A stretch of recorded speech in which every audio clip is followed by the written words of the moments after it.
Good afternoon, everyone. You're all very welcome to the Fórsa summer series of topical discussions. This is the third in the series this week, where we'll discuss the role of the state. Today we have an exceptional panel of speakers with us who no doubt will provide us with some really stimulating and interesting content to spark what we hope will be lively and informative debates this lunchtime. As always, we welcome your comments and questions through the Q&A function. We'll take them when the speakers have made their contribution. There's also another option if people wish to ask the question themselves. You can let us know through the chat function if you'd like to ask the question yourself rather than us take it through the chat. Today our first speaker is Kevin Canlon, and as most of you know, Kevin is General Secretary of Fórsa. He's the Vice President of my own organisation, the Irish Congress of Trade Unions, and he holds the chair of the prestigious Public Services Committee of Congress, which has led the trade union side in the recent building momentum negotiations. Kevin is a lifelong committed trade unionist, starting as a branch activist, and he's represented members in health, local government, civil service, education and voluntary sectors. He's always been a forward thinker and change maker, and has spearheaded successful negotiations in health, leading change programme back in 2010, which developed union strategic organising, training and campaigning. And he's overseeing the growing education membership of what was Impact, but now Fórsa, creating the new education division back in 2012. He's the trade union nominee to a wealth of boards and executive committees, including the National Economic and Social Council, the National Competitiveness Council, the Executive Committee of the European Federation of Public Service Unions, Irish member of the Executive Board of Public Services International, and he's a member of the governing body of Justice for Colombia. Kevin, you're very welcome to this discussion this afternoon, and I really look forward to your contribution and hearing about the work of Fórsa in the area of the role of the state and your work on housing and future collaborations with the task. Our second speaker of the day is Anne Fitzgerald. Anne will speak to us on the role of the state and the Constitution and how they impact on housing needs. Anne is a member of the board of the Cork Simon since 2005, is a former member of the Charities Regulator and former governor of UCC.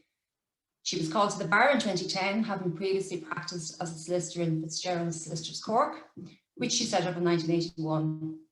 She's also former chair of the Free Legal Advice Centres, co-founder of the Family Lawyers Association in Cork, and former member of the Hepatitis C Compensation Tribunal.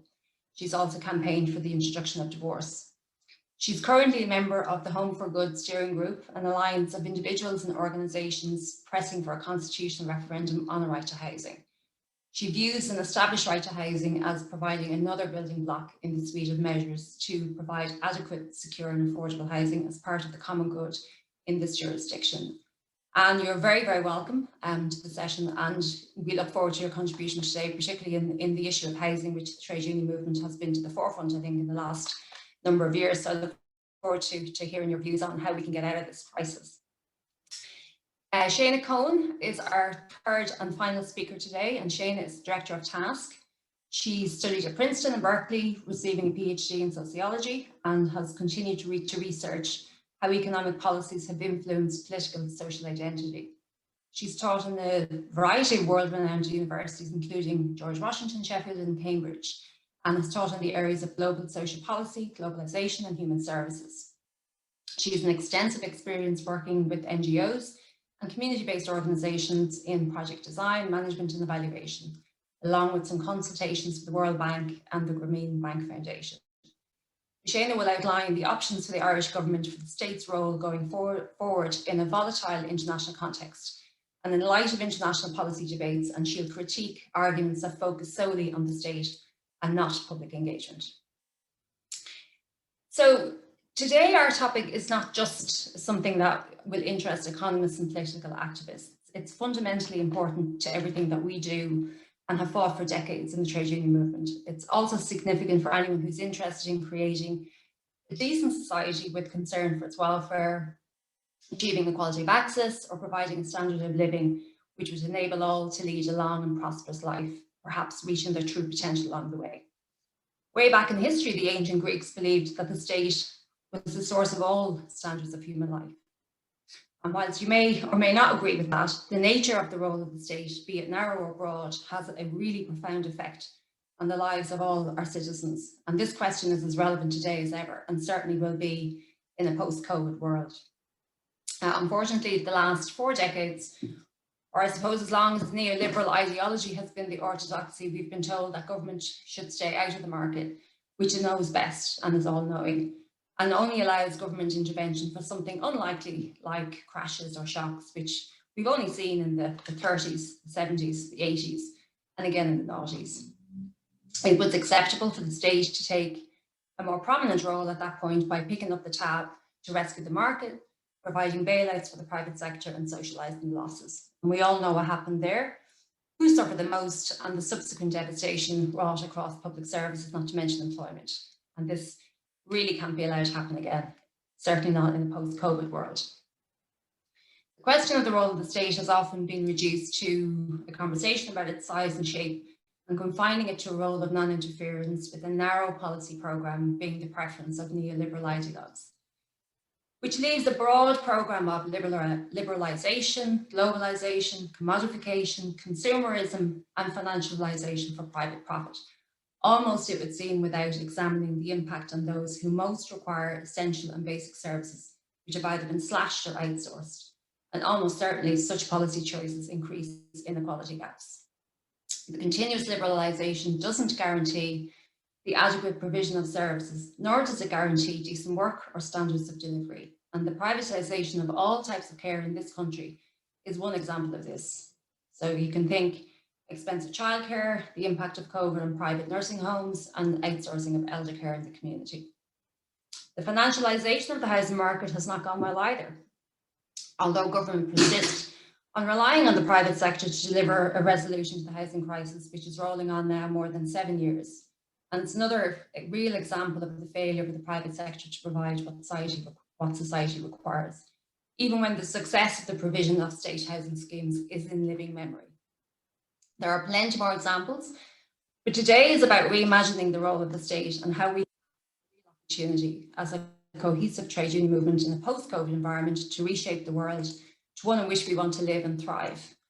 We've long sought to change the direction of economic policy and move government away from its slavish respect for the market and the mantra that private sector is always best. And we must do more to change that narrative. COVID has been a lot of things. It's an eye-opener, certainly.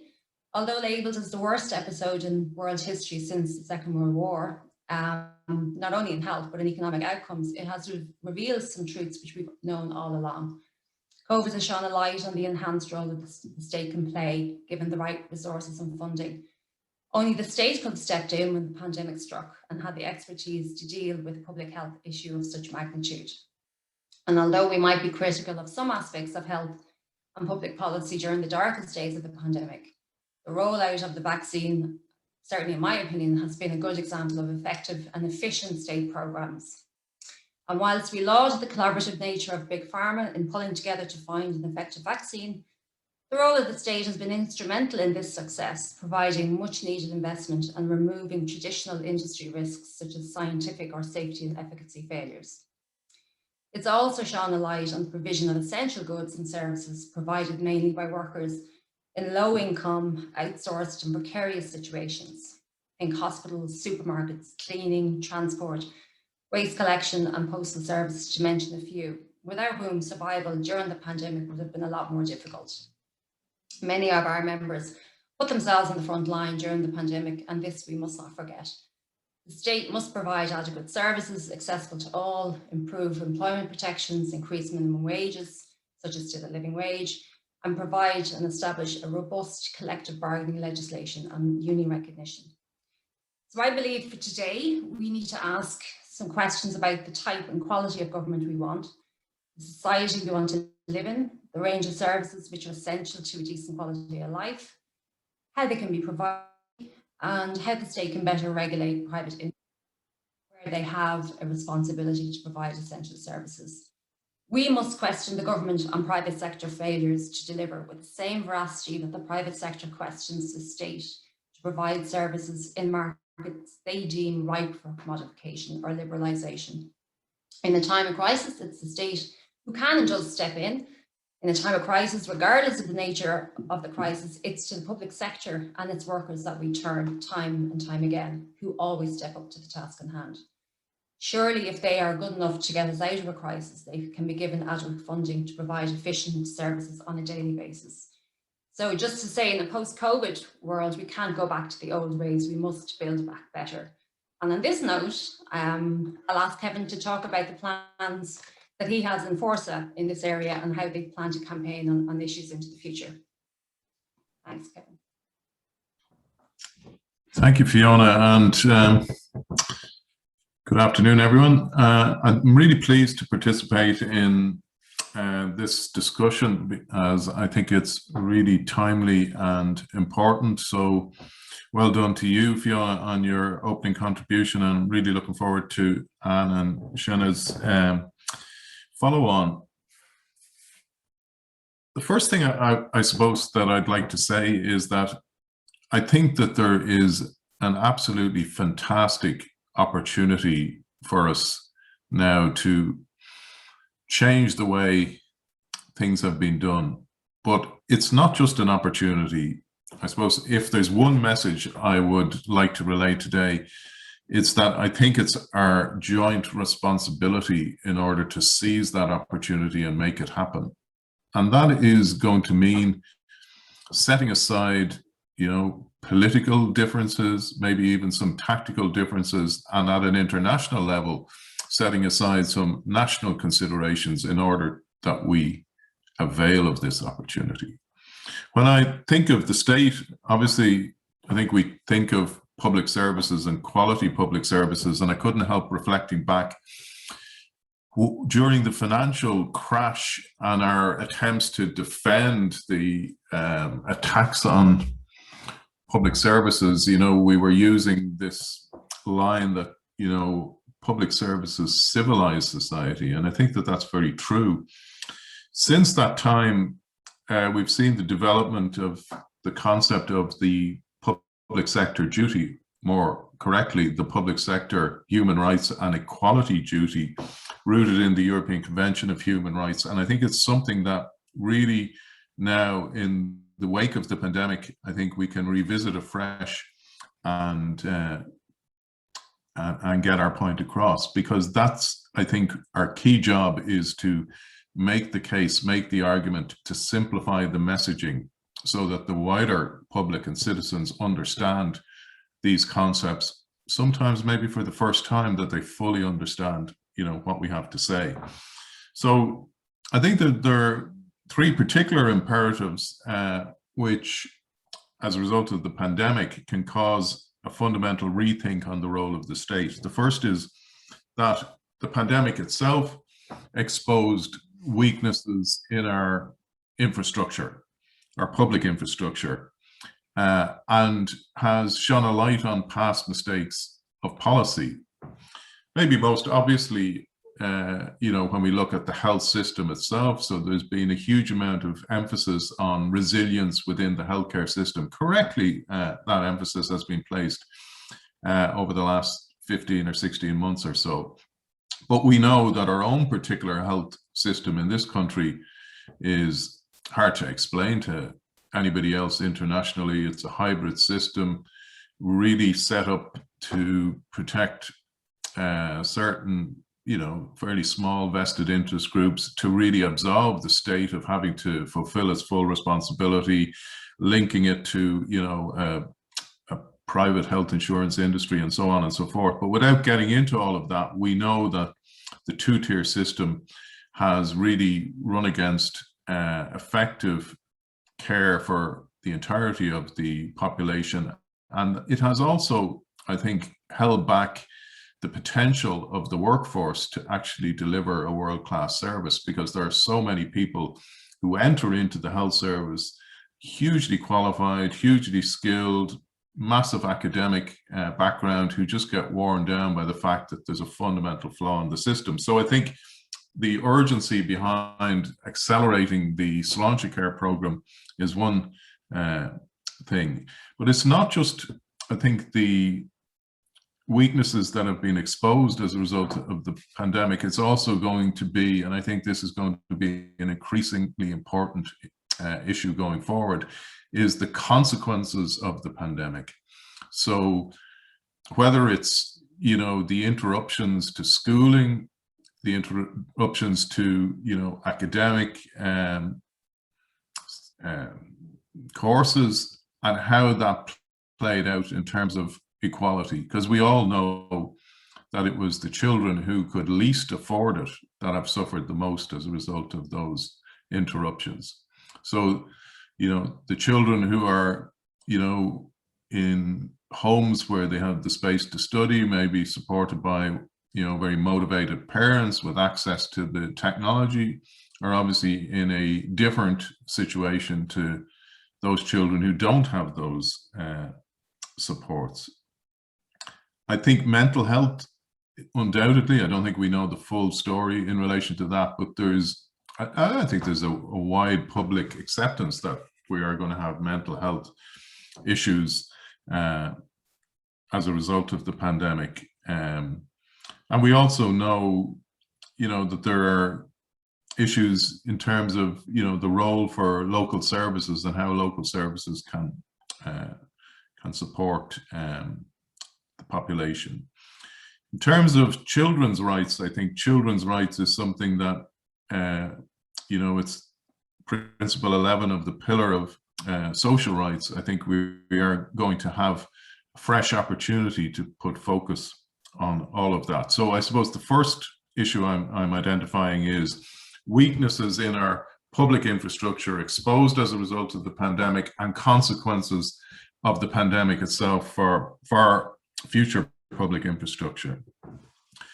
Then more broadly, in terms of, you know, Ireland and our so-called economic model, the attraction of foreign direct investment, we know that, you know, the walls are closing in on this in terms of our low corporate tax, in terms of our avoidance of regulation as a model. So we need, and I've been saying this in various fora, we need a new model, we need a reset, we need a new offering that has to address things like collective bargaining. So we know the draft directive on adequate minimum wages is currently something that's being processed. We know, and we can see the developments in the US around protecting the right to organize and all of that. But I think in a national context, if we see the inevitability of change, it also provides an opportunity to present a new vision, to present a new offering for the country as to what that should mean. And one part of that, I think, is much better public infrastructure.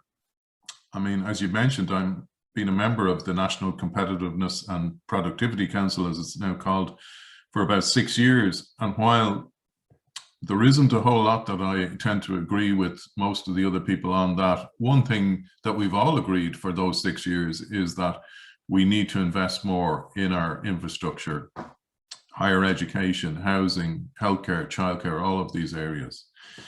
So the third area or trigger, if you like, is the disruption or the significant job displacement that is going to be brought about by our transition to a more digitalized and greener economy.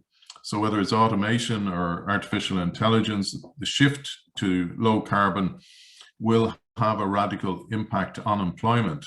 So there, I think, is a greater case for areas which can demonstrate a high value in terms of the public good, such as the caring economy and the green economy, you know, should have a, you know, a new case to make, if you like. So we know, for instance, if we look at our childcare, I mean, as I keep saying, like, how is it if we all accept that the state has a fundamental role in the education of children from 5 through to 18, that in their most formative years, we were okay with leaving it to the market?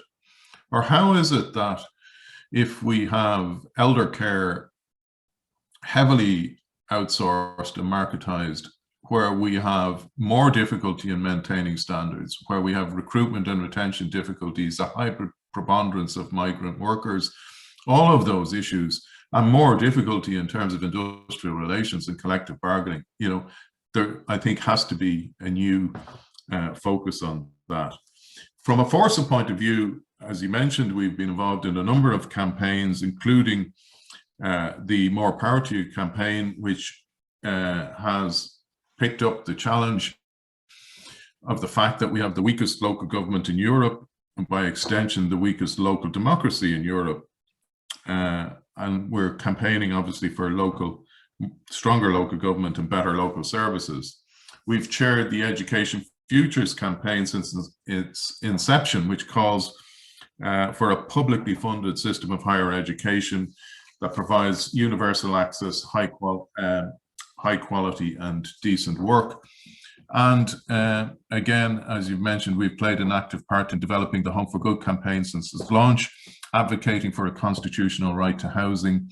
And I'm delighted that Anne Fitzgerald has joined us on this panel to detail our collective work on this campaign further.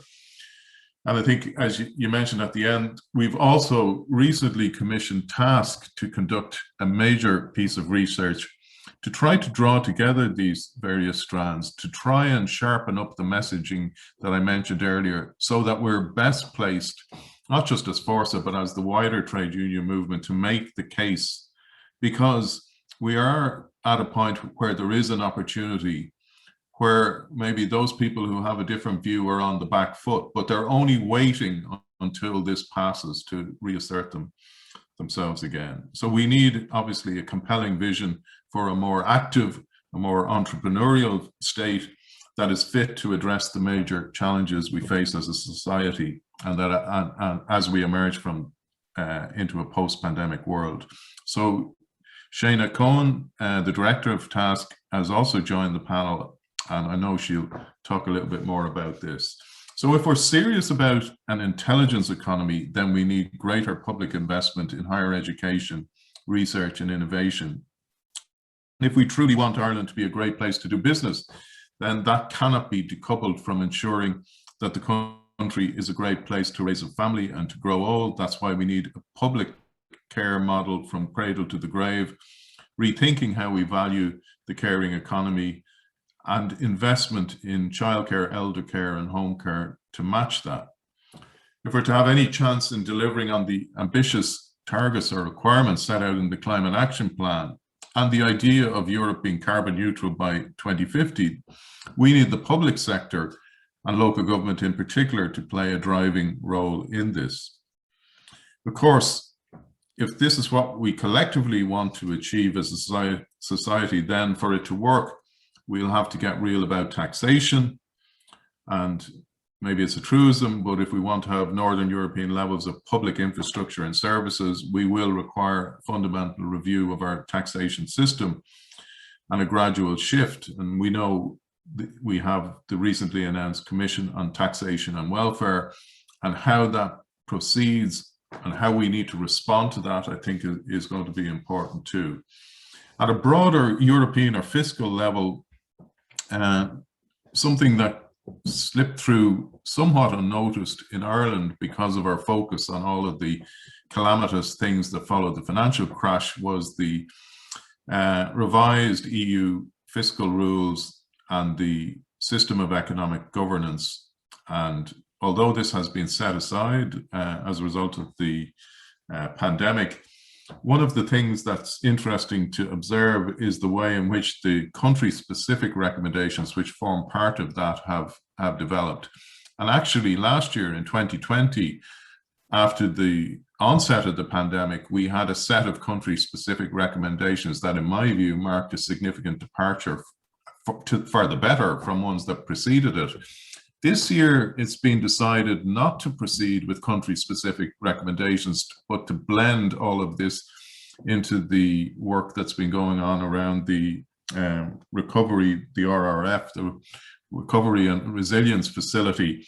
And I think that also could open a way to develop an argument. I was very taken. I was speaking on something the other day with Olivier de Schutter, who's the UN Special Rapporteur on extreme poverty and human rights, and he made the point, you know, something I've been trying to open up discussion on myself, that really that system of European economic governance, as well as being just a tool for fiscal control, could be transformed into a tool for social justice. And I think, you know, linking that to the work that we've been talking about around public services is a way in which we could actually realize a new social and economic model, including, you know, the mission-oriented approach, you know, that Mariana Mazzucato has been talking about in terms of public policy.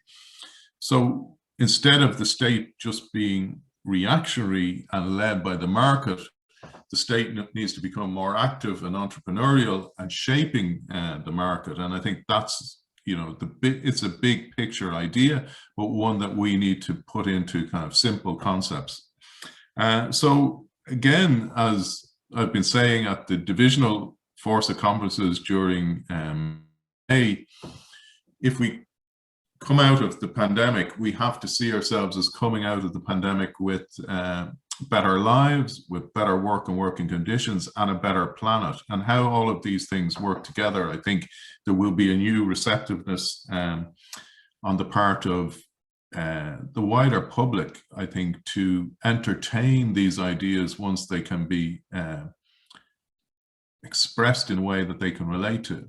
So I think, as you mentioned yourself, Fiona, the idea that the state wouldn't be the ones that would be involved in the vaccination rollout, or that the contact tracing, like, we're going to have these viruses probably for ever. So how would we say anything other than the state would be the, you know, would have the responsibility for that? So just as if any of us meets with a road traffic accident tomorrow, or if we have a stroke or a heart attack, it's likely that we're going to be brought to a public hospital, the A&E department of a public hospital, and we're not going to be caring too much about our private health insurance then. We're going to want the state to do its job to keep us well and to keep us alive.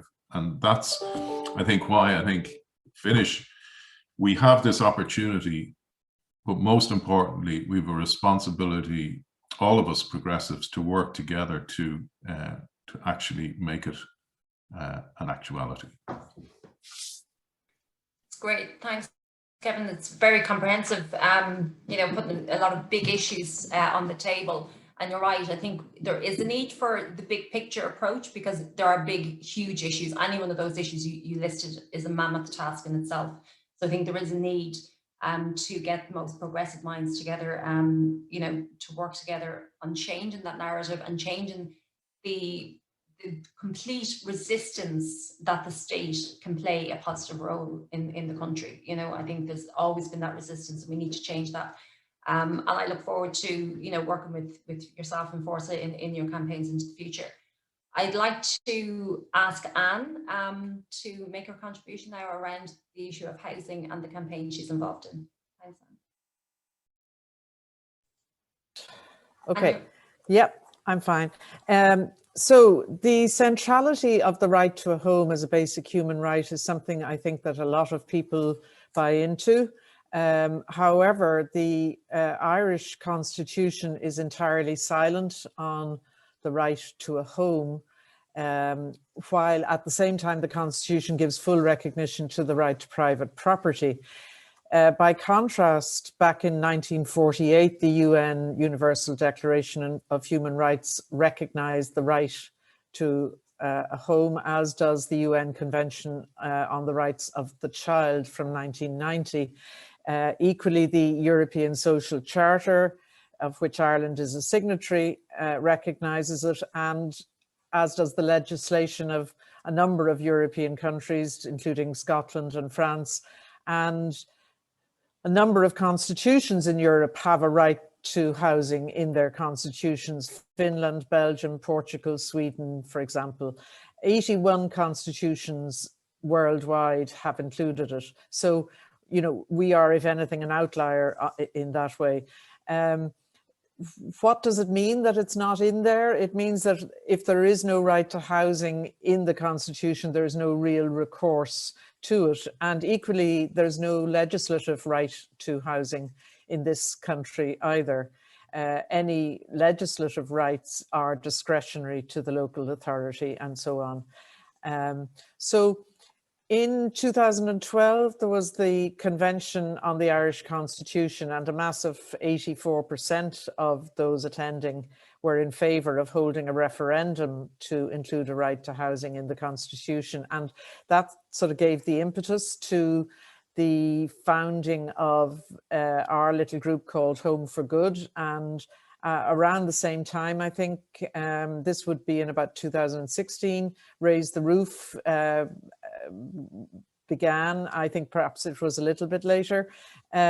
So there's, you know, a lot of people working away, bubbling under the surface on this. And what I think would be helpful is for me to try and set out what is the case for a right to housing. So the Constitution is there to protect all the people, and yet it doesn't mention housing in any place. In Article 43, there's substantial and powerful rights for private property.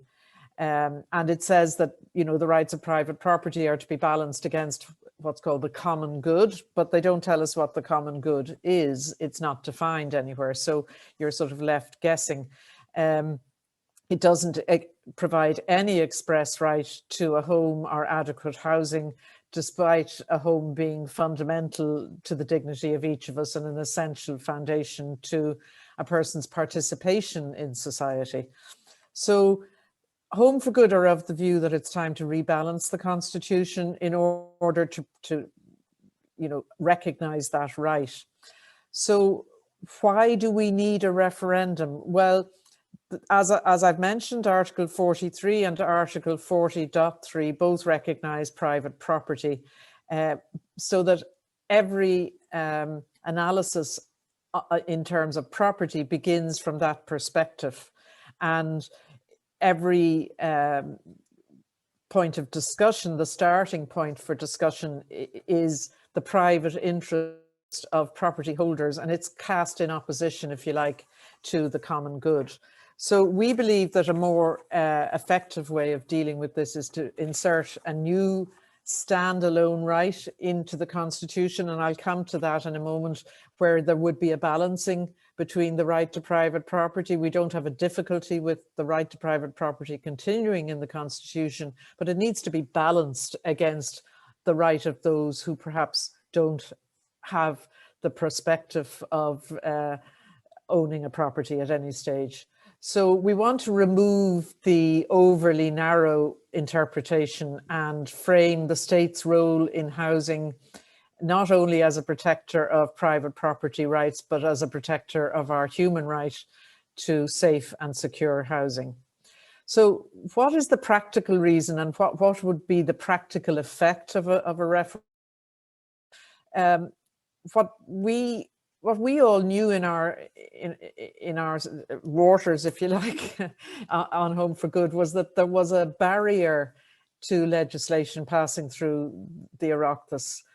I think most people listening will know that anytime any sort of far-thinking piece of legislation appears, somehow it seems to disappear into the ether and never really progresses. So we decided that it was time to actually do the research and, you know, look at the numbers and see, was this actually correct? Were we correct in what we believed was the position? So because we had a senator on our group at the time, she managed to organize a piece of research in the Oireachtas, and it was published in 2019. And what it showed was, over a period of the previous government, and it was only a period of about 5 years, 12 separate pieces of legislation had failed to progress because at each bill, the spectre of, oh, well, that would offend Article 43, or well, we couldn't do that, that would, you know, would be contrary to the Constitution and so on. Now, as it happens, the story is a little bit more complex than that, because we have on Home for Good a very high-level legal subgroup made up of constitutional lawyers, people who really know what they're about. I'm not one of them, but the other group has said, but actually, you know, if you were to go to the Supreme Court with that piece of legislation, the Supreme Court, with the makeup it has at the moment, probably wouldn't find it contrary to the Constitution. But the problem is that that's the perception amongst the politicians, are that is what they're being advised by attorneys general. And we don't know what that advice is. We haven't seen it. We don't know what the political background to it might be. But the end result of it is the legislation hasn't progressed. So that's a very practical reason why we need to look at our Constitution. And if there's any doubt as to what's needed, we need it to be spelled out in black and white that yes, there is a right to housing, and that it's balanced against a right to private property. And hopefully the idea would be that that therefore wouldn't become an issue in the event of further legislation being proposed in the Dáil. So Home for Good grappled and pressured the government parties when they were trying to form the current government, and through all sorts of means, fair and foul, we managed to persuade the parties to include a right, the holding of a referendum on a right to housing in the programme for government. So we see that as the best opportunity of a generation. And that's not something we say lightly. If this doesn't happen, and if this doesn't pass, it's not going to come up again for some time, it seems to us. And therefore, you know, we really need to put our shoulders to the wheel and get it moving. So I don't want to speak at great length. I will just perhaps give you an idea of the kind of wording that we have proposed. We are proposing the insertion of a new Article 43A, which says as follows, that the state recognises and shall vindicate the right of all persons to have access to adequate housing. The state shall, through its laws, provide for the realisation of this right within its available resources. So it's a standalone right, and you know there's a lot of work that we have done in the background around all of that, and we see it as being something that is very, if you like, I'm not going to say unambitious, but it shouldn't be seen as something very threatening to those who might not naturally fall for this sort of proposal. So the constitutional amendment doesn't, for example, guarantee everyone a house, never mind a free house of their choice, and it isn't about handing over keys. What it's about is the right to generalised access to housing at an appropriate standard, which is not the same thing as the right to a particular house. And the comparison has been made to the right to education, where a lot of cases have come before the courts in order to establish, you know, for example, the educational needs of children with special needs and so on. And it hasn't been that they're entitled to attend a particular school. So, you know, there is a history to that already. So what's very important in all of this is that the right would be directly enforceable in the courts in serious cases. Now, again, it isn't as if this is going to be a lawyer's charter and that the courts are going to be clogged up with masses of cases pending. Most cases of that nature won't go to court, they'll be resolved. And what the advantage of the referendum idea is that it will have a trickle-down effect right from the top legal iteration of our legal rights all the way down to the local authority and the housing officer who is deciding that such and such a family need to be provided with some sort of emergency housing or whatever. So it's to give that basic backdrop, a floor of protection to people, and that in the event that that isn't delivered, that they then have the right to seek enforcement in the courts. I leave it at that. I could speak for probably a couple of hours, but I hope that's sufficient. That's great. Thanks, Anne. It's very clear outline around the issue of, what is inserted into the Constitution and the reasons for it, because I think we've always felt that there's been that imbalance between, private property and, the protection for people with housing. And it seems incredible that we can't push anything through the legislature when we've been in this crisis for years on years and years, and yet there's still those blockages. It just seems incredible. So I look forward to, the questions later on around how possibly, the trade union movement and yourselves can kind of work, because there's going to be a big campaign around, the issues around housing, because I know when you mention the right to housing, people automatically think it's a free house. Yeah. There's that view from a lot of people, which clearly it's not. Trying to get that across to the general public, I think, will be something that will be kind of a priority. But we'll wait for some questions later on. I'm now delighted to welcome Shana to make her contribution on the options for the Irish state. So I'll hand over to you now. Can you let me share my screen? I think is that possible? I think so. I'll just check with Kevin Donoghue if he's allowing us to do that. Yeah, you should be able to already. You're a co-host there. Okay, cool. Okay, I got it. Let me just see if I can. It's not letting me do it. Sorry. Wait. I got it. Okay, cool. Sorry about that. Okay. Just a sec. It should be sharing now. Okay. I'm so technologically efficient. Okay. All right. Yep. So thank you very much for inviting me.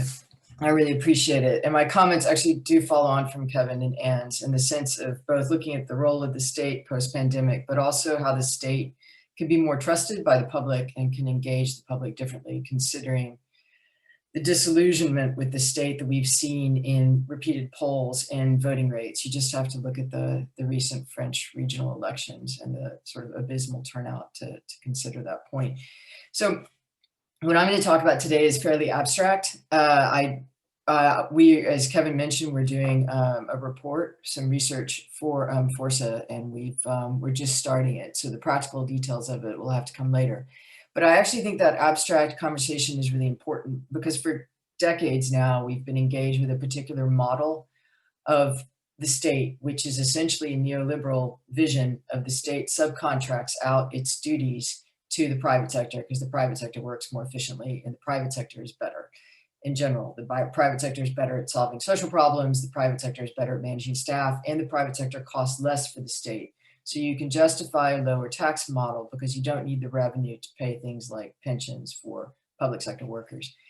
So we have to think big, as Kevin mentioned, we have to think big about what the state is about, what its role is, but not just abstract terminology about the state itself, but what will make, as Kevin mentioned, the state a better place to work.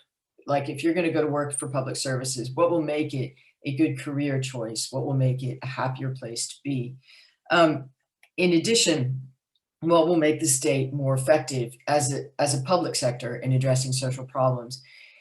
Or as we've mentioned, making sure that there is an adequate care economy in Ireland. And finally, what will make the state more trusted by the public?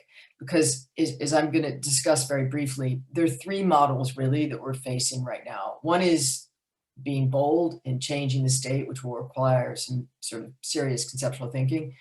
The second is to go back to the status quo pre-pandemic, which is the smaller state and the kind of neoliberal model of subcontracting out public services. You can see that right now in the tensions around the who's going to deliver the local employment service It's been delivered by strategic partners, local charities, but it could be we get like a Serco, if you're familiar, I think it's a British company that has delivered a lot of public services and health services for the British government. And in my experience, that model is all about targets and making sure that you place people in jobs. It's not actually about the quality of the service.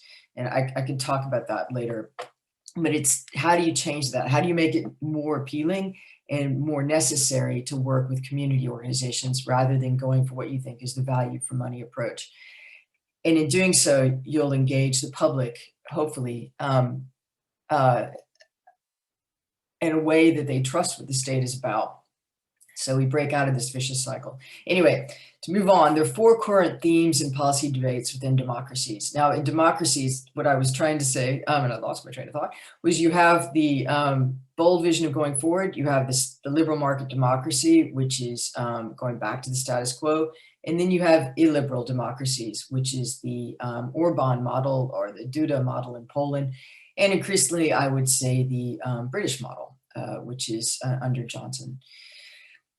These 4 debates, the state becomes the big risk taker, which is what I just mentioned, a bigger spender. So it's generating greater revenue through taxation to address global challenges, which include climate action, but also education and care.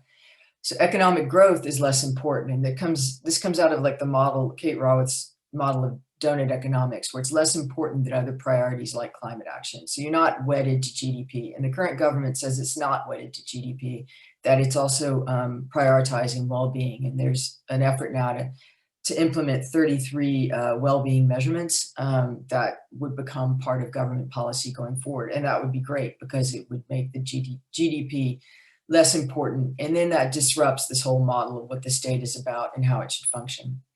Again, austerity is not desirable. Now, I think Kevin shares this kind of distrust of this rhetoric holding. I'm afraid of like a year from now going, oh my God, we have a huge deficit and the ECB decides that austerity is necessary.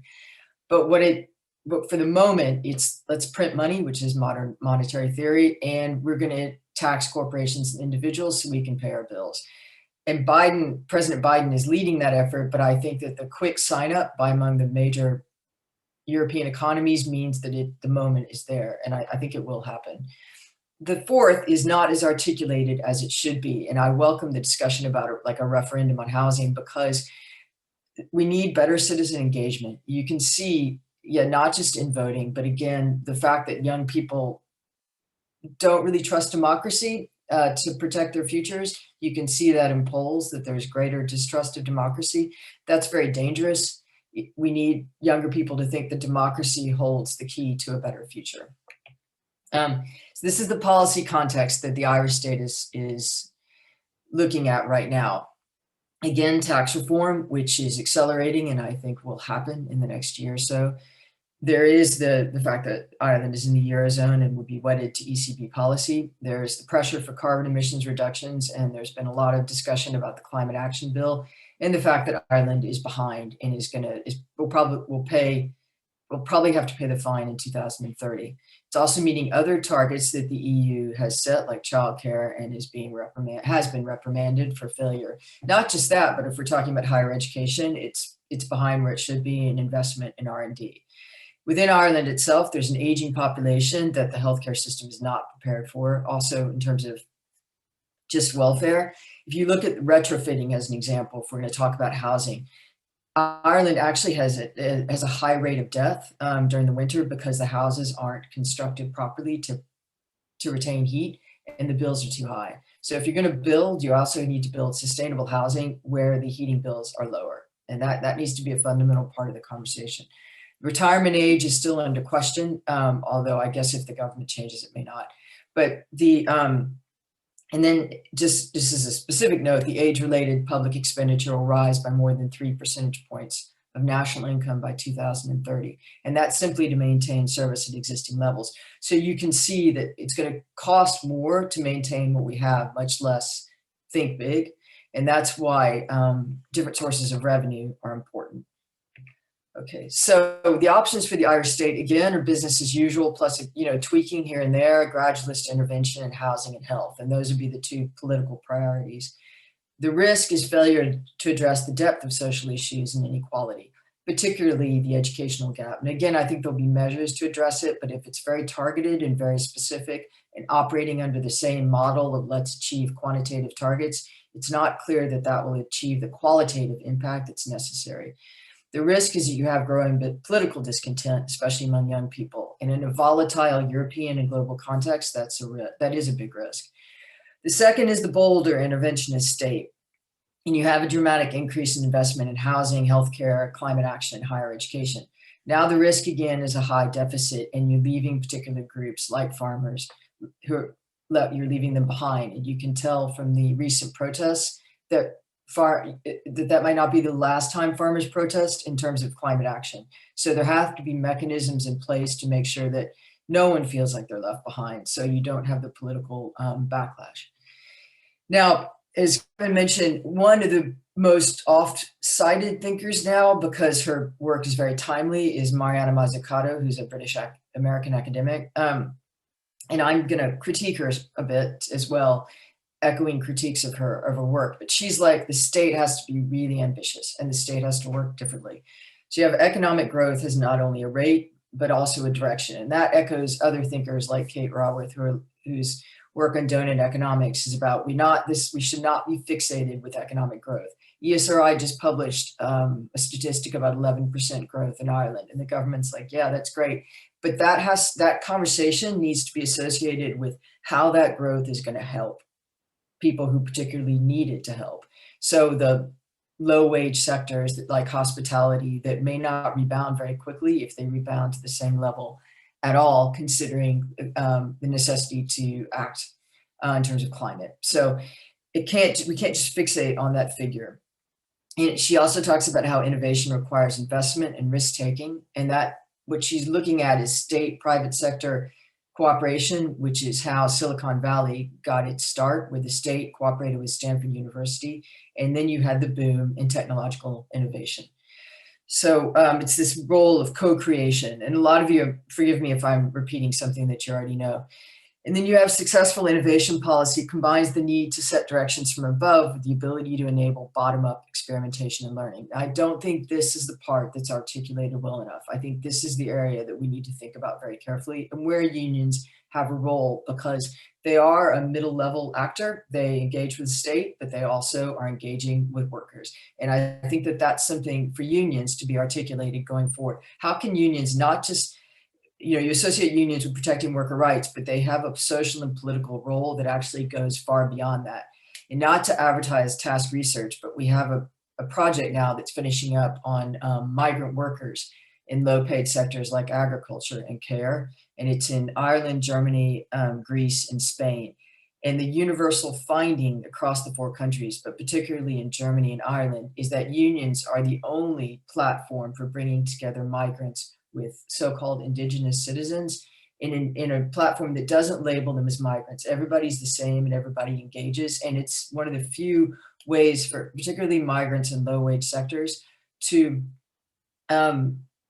advocate for themselves politically and to form social networks that go outside of their community. And that's a particular role for unions that I don't think is discussed, especially since it's happening in multiple countries. It's a way for unions to advertise what they do and their social impact in addition to worker rights. And again, so missions may require consensus building in civil society. Now, I would really criticize that. It's not may require, it does require consensus building in civil society. Mazzucato has faced criticism because she seems to echo some of the consulting firms like Deloitte and Accenture and PwC, who often have an outsized role on writing policy. She's acting like too much like a consultant, and that's the language. And I would agree with that, because this is fundamental. How do you build consensus in civil society so there is trust in policy? So again, what this means in practical terms, and I'll finish up in just a second, means a shift away from new public management, which is the subcontracting culture, toward co-creation. It's embrace of what Kevin mentioned is the entrepreneurial state. The state as a forward thinker, and I think Biden is leading the way in this internationally. It's raising the allure of public sector investment. It's making it more the norm and not as criticized as it has been. Like, you have to be ashamed if you work for the state, giving the state greater resources and making it, again, a better place to work. Trump was really good in the US at making it a poor place to work. And that's why when Biden started the administration, different parts of it were really understaffed. And again, you need to expand public policy performance criteria beyond economic growth. And a lot of that may be qualitative as well as quantitative. Just briefly, the risk of a technocratic approach is too much technocracy. And again, we need to think about citizen engagement in a way that's, when we're thinking about the ambitious state, what it means for this, for that ambition. I just thought this was an interesting quote, that the public is more radical than self-styled radicals think. And he was citing a poll, I don't know if any of you have heard of the Legatum Institute, which is pro-Brexit, that when they did a poll, and it's a right-wing think tank, that people are worried about basic needs, they're worried about healthcare. This is in the UK. They want a good house to live in, and they want a decent, well-paying job. And those are their priorities. So the Legatum Institute, again, a right-wing pro-Brexit think tank, was like, significant portions of the country, especially cosmopolitan critics and left behind, are eminently anti-capitalist. So I just wanted to end with how to engage the public, because that thinking I don't think has been done well enough or thorough enough. We need to focus on job creation that leads to a better quality of life. Social mobility has been left behind. We need to think about what can the state deliver on social mobility? Because it's not just the kids who are born into lower income households and may go to poor quality schools. It's actually increasingly, like, I can speak for myself, there's no way in a million years I can afford the house my mother lives in. I'd have to win the lottery, right? So I shouldn't, I just, the fact that, and I'm in the top 10%, right? So if I were to go back to Dallas, where I'm from, I'd have to live way out of Dallas in order to afford property. So it's not just the typical, the conventional understanding of social mobility. It's actually wide swathes of the population are not living the same lives that their parents did. We need to ensure fulfillment of basic needs within a changing climate. And increasingly, this is food security. This is one of the consequences of the pandemic, was anecdotally an increase in hunger, and a necessity. Was a reliance upon charities to deliver food. Even charities in Ireland that were not used to delivering food ended up delivering food. So that we don't want to go down the UK route, where much of the population is relying upon food banks to fill the cupboard because they can't afford to meet that basic need. And if we go back to the previous slide, that's where people's concerns are. How do we meet our basic needs, which includes housing, water, affordable energy, insurance, and schools. So we need to learn how to upstream local experiments. I don't think there's enough engagement at a policy level in Ireland with local experiments. There's an interest in, like, the hubs, Winds and Skibbereen, to help young people start jobs. They give them, like, office space and internet connection, but there has to be more about how to build a community that's supportive at a local level. And then how do you support that at a national level? We've been pushing for the Irish government to opt in to the community development component of climate action, which it didn't do in the last round of funding, because we need the funding to help community development in Ireland. So they implement other mechanisms for input besides conventional consultations and elections. And again, unions have a role in this, and I think it's something to reflect upon going forward about the political impact of unions in building solidarity, especially integrating migrants into a platform for advocating for themselves and for developing social networks outside of their community. Anyway, that's it. Thank you very much, and I will stop sharing. Thank you. Great, thanks, Jane. Another fantastic presentation and an outline, I think, of all of the things that we need to really get into and get behind. I took quite a positive view of hoping that we're not going to be wedded to economic growth forever, and that we will have other measurements, because I think the whole issue of quality is what we've all been talking about. It's quality of life, quality of services, and quality. I mean, that's what the state is supposed to do. It's supposed to provide a quality of life for its citizens. So I think we need to get back to that. We just have time, unfortunately, for one question. So I'm just going to read this one out. So given the role that poorly paid workers such as cleaners, shop assistants have played in the emergency, We need to see them being appreciated with enhanced working conditions and a right to be able to afford a decent life. Does the panel have a roadmap for arguing this case? And when can we expect these workers being provided with more appreciation than a clap on any given night? So, I don't know who wants to go first. Well, maybe I'll just offer a thought on it. I think, you know, what we have to ensure is that there's a societal shift. I don't think these things are going to happen overnight, but I think that the reality is that lots of jobs that were generally disregarded are now much more noticed and valued, and we know that they need to be more properly recognized. So I think that over time, if we get our messaging right, we will see that shift, and we will see better rates of pay and conditions. One of the things I thought that was interesting in the context of, to digress a bit, of our launch of the 4-day week pilot program earlier in the week on Tuesday, you know, was this question. Clearly we can't implement a 4-day week everywhere overnight, but if we start to do it where we can, we will slowly build up the pressure for better pay and better conditions in the areas where it's not possible, and in other areas we'll start training more people to fill the jobs, so we are able to implement a 4-day week. And in many ways, I think, you know, we just have to organize to ensure that jobs that are particularly poorly paid now are properly rewarded in the future. Thanks, Kevin. That there be a leader in these things if we want to move forward, I think. Anne or Shana, do you want to come in on that? The only comment I'd make is that I think, you know, right to social welfare, right to free medical care, education and so on, they in fact fall behind the right to a roof over your head. I think that's probably the most fundamental of all of them. And if we can get that right, or start to point it in the right direction, we'll be going some distance along the road.